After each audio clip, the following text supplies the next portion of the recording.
நீங்க நாசமா போயிருந்தாலும் பரவாயில்ல, போயிட்டு போகுது. உங்க குழந்தைங்களுக்கு சின்ன வயசுல இருந்தே கொஞ்சம் தேவாரம், திருவாசகம், உபனிஷத், சூக்தங்கள் மெமரைஸ் பண்ண வைங்க. தருதலை முடிச்ச ஸ்கூலுக்கெல்லாம் அனுப்புறதை விட்டுட்டு ஹோம் ஸ்கூலிங் பண்ண ஆரம்பிங்க. எப்படி தருதலை பிடிச்ச அந்த ஸ்கூலுக்குலாம் போறதை நிப்பாட்டிட்டு ஹோம் ஸ்கூலிங் பண்ணுங்க. வீணா போன ஸ்கூலுக்கு போய் அங்க பியர் பிரஷர்ல அந்த ஈகோ சிஸ்டத்துல மாட்டிட்டு இந்த பசங்க அதே மாதிரி அந்த மத்த பசங்க பண்ற மாதிரியே எல்லா பழக்கத்தையும் கத்துக்கிட்டு நாசமா போகுதுங்க. எவ்வளவோ பசங்க படிச்சுட்டு இப்பதான் முதல் தலைமுறை பட்டதாரியா மாறி கிராமத்துல இருந்து ஒரு சின்ன சின்ன வேலைக்கு போய் வாழ்க்கை பொருளாதாரங்கிறது மாறுது. அதுவருக்கு பொருட்களை பக்தர்கள் எல்லாம் தெரிஞ்சுக்கணும்.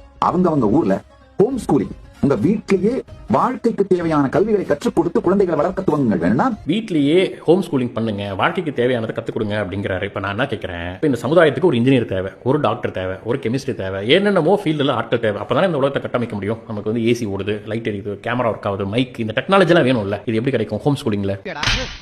இப்போ மேத்தமெட்டிக்ஸ் எடுத்துக்கிட்டோம்னா அப்ஸ்ட்ராக்ட் அல்ஜிப்ரா தெரியுமா, இல்ல நம்பர் தெரியுமா பேரண்ட்ஸுக்கு? அது சொல்லி தர அளவுக்கு இங்க எல்லாரும் நாலேஜபிளா இருக்காங்களா? ஸ்டாட்டிஸ்டிக்கல் மெக்கானிக்ஸ்னு ஒன்று இருக்கு, அது சொல்லி தர முடியுமா? தெர்மோடைனமிக்ஸ் சொல்லி தர முடியுமா? இல்ல வந்து டோபாலஜி, ஜியாமெட்ரி, ஆர்கானிக் கெமிஸ்ட்ரி நிறைய இருக்கு. இதெல்லாம் எப்படி வந்து ஹோம் ஸ்கூலிங்ல சொல்லி தருவாங்க?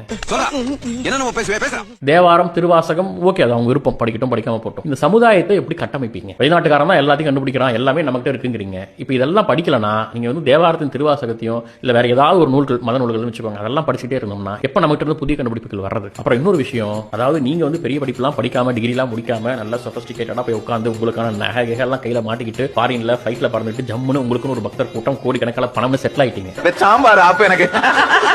ஆனா இங்க இருக்கிறவங்க இப்பதான் படிக்க ஆரம்பிச்சிருக்காங்க. படிச்சு இதுக்கப்புறம் வேலைக்கு போனாதான் அவங்க குடும்பம்ன்றது அடுத்த நிலைமைக்கு போகும். அப்புறம் நிறைய பேர் வந்து இந்த டிகிரி எல்லாம் இப்ப படிக்க தேவையில்ல, ஸ்கில் இருந்தா போதும் அப்படிங்கிறாங்க. டிகிரிங்கிறது முக்கியம். ஒரு குழந்தை பிறந்து ஸ்கூலுக்கு போய், ஹை ஸ்கூலுக்கு போய், காலேஜுக்கு போய் இந்த ப்ராசஸ்ல போனாதான் அதோடைய பிரெயின்ல சோஷியலைசிங்கான நியூரான்ஸ்லாம் வந்து பைண்ட் ஆகும். அப்பதான் ஒழுங்கா வளரும். எப்படி நம்ம சோஷியலா பிஹேவ் பண்றது, நமக்கு தெரிஞ்சவர்களோடு எப்படி இணக்கமா இருக்கிறது, எப்படி நண்பர்களை உருவாக்கிக்கிறது, பள்ளிக்கு போகும்போது ஒரு சின்ன பயம்னா அதை எப்படி எதிர்கொள்றது, காலேஜ்ல ஒரு ஈவென்ட்ல எப்படி தைரியமா பங்கு பெறுறது, 4 பேர் முன்னாடி எப்படி நம்ம வந்து பயப்படாம பேசுறது, நல்லவங்க கெட்டவங்க எப்படி புரிஞ்சுக்கிறது அப்படின்னு சொல்லி நிறைய இந்த சோஷியலைசிங் திங்ஸ் வந்து கத்துக்கிறதே இந்த வெளில போய் ஸ்கூல்ல 4 பேர் கூட பழகிதான். அது உங்க மூளை வளர்ச்சியில ஒரு முக்கியமான பங்காற்றுது. அதனால நீங்க படிக்காம எப்படியோ போய் செட்டில் ஆயிட்டு எல்லாருமே இதை ஃபாலோ பண்ணலாம், தேவாரம் திருவாசகம் படிச்சா எல்லாருமே டாப்ல போயிடலாம்னா நாடு குட்டி சவரா போயிடும். நீங்க தேவாரம் திருவாசகம் படிக்கிறீங்களோ இல்லையோ, இன்ட்ரெஸ்ட்ல இருந்து ஏஐ வரைக்கும் அப்டேட்டடா இருக்கீங்க, சோஷியல் மீடியால அப்டேட்டடா ட்ரெண்டிங்கா வச்சுக்கிறீங்க, உண்மை சொல்லணும்னா ரொம்ப நாலேஜபிளா இருக்கீங்க. ஆனா நீங்க இந்த மாதிரி ஒரு அட்வைஸ் பீப்புளுக்கு கொடுக்குறீங்க. இதுக்கு 8000 லைக் கீழே கமெண்ட்ஸ்லாம் ஆஹோ ஓஹோ சூப்பர், நீங்க சொல்றதா சரிதான் அப்படின்னு போட்டு வச்சிருக்காங்க. இவர் பேச்சை கேட்டுட்டு கோடிக்கணக்கில் இவருக்கு டொனேஷன் பண்ணக்கூடிய பணக்காரன் கூட உங்களுடைய பிள்ளைகளை நல்ல பெரிய ஸ்கூல்ல சேர்ப்பாங்க. ஆனா இந்த மிடில் கிளாஸ்ல, லோயர் மிடில் கிளாஸ்ல இருக்கக்கூடிய இவருடைய பக்தர்கள் தான் அம்மா இவர் ஏதோ சொல்றாருல்ல அப்படின்னு சொல்லி ஹோம் ஸ்கூலிங் பண்ணுவோம், நீ ஸ்கூலுக்குலாம் போகாத,